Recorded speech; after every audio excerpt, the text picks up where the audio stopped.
Hi everyone, it's Fitz with your Power Talk following Monday's press conference with Chris Kleiman, Avery Johnson, and selected players. Those interviews will be up at YouTube by the end of Monday. I think Kleiman and Avery are already up. We also had a Jerome Tang interview that is up. It's been a big day in covering K-State sports. Ryan Gilbert has been bouncing about, doing a great job. But we're here to talk about the Chris Kleiman press conference and what took place, what was said. And I got a question on Wabash Station, and I'm going to just get into that as today's Power Talk because I asked Chris Kleiman, I followed up on his comments after the Houston game about fundamentals and execution, and this was our first opportunity since that interview to speak to Chris Kleiman. We ask about changes, we ask about how they handled the off week, we ask about things going into this week, but some people still want us to ask the hard questions. Now, I'm seeking the definition of that. And if the definition is confrontational questions, that's not our job.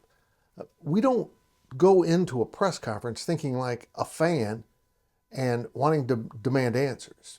We're trying to get answers, actual answers.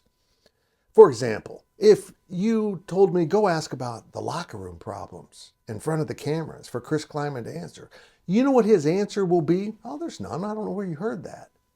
Yeah. And, well, there are some. Not anything too horrendous, but there are some issues right now that might be a distraction for this team. But that information is shared without attaching anyone's name to it, with someone that didn't want to be attached to the information because they don't really want to be associated with that. But they did say, don't mention the player. Okay. And we haven't. Because we want that source for the future. And we want to be able to go into a press conference and eventually, when we have the need to ask a really challenging question, we have to know also that it will damage our ability to get answers in other areas. And our job is, well, I just said it, to get answers. So it is a tough balance. It's one that all of us lead, and you can look around the nation and see guys that ask the tough questions. They don't get an answer because they're not looking for an answer. They're looking for the soundbite. They're looking for the reaction.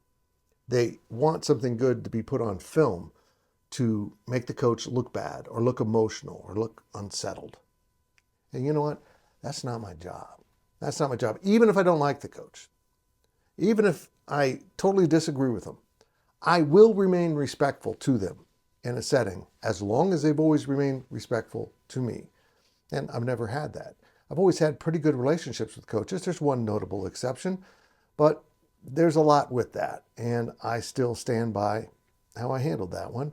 And I never really put him in an unfair situation. And that's what asking the hard questions actually is. Because you don't want to ask hard questions, you want to ask confrontational questions.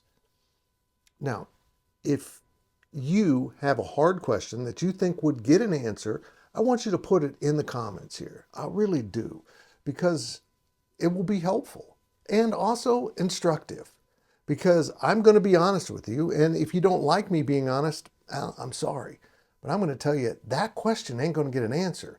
That question is going to cause a lot more damage to get answers than getting information. And I always am cognizant of I'm here to get information for you. And it may not be, why are you going to change Connor Riley going to fire Connor Riley? Folks, that's not going to get an answer. And that is going to piss people off in that building to the point where I won't have a functional relationship with any of them, and I won't get anything, whether it's on or off the record. Asking hard questions, I want to know what you think that is. I really do. I sincerely do, because maybe you can educate me. Maybe I'm going about this all wrong. And, everything I've done in my years reporting hasn't been right. And I've taught kids, young reporters, the same thing. In fact, I had a teachable moment with one of my young guys at today's press conference. He wanted to ask about what schemes have they added? What are they going to layer in the playbook? That ain't getting an answer. You're never going to get answers about strategy, game plans, any of that stuff in a press conference setting. You won't. You just won't. People are watching. And that's the thing. And this was a lesson I learned a long time ago with Coach Bill Snyder. And this was before, the internet was huge and everything was up on YouTube. You never ask Coach Snyder a challenging question or even a question that might talk about injuries or anything like that while the cameras were rolling. You always had that moment afterwards where you could get him off to the side, no cameras, and you could ask those things in a private moment, and you got great answers. We don't necessarily have that with Chris Kleiman now. It's into press conference, into questions, off he goes. But also, Chris Kleiman is a lot more forthcoming in press conferences than Coach Snyder was. But he's also, like a typical coach, somewhat guarded. He's not going to overshare. He's not going to throw people under the bus publicly. I don't think that's what you expect from him, but he's not going to do that. And he's certainly not going to appreciate the maybe appearance of you trying to show him up.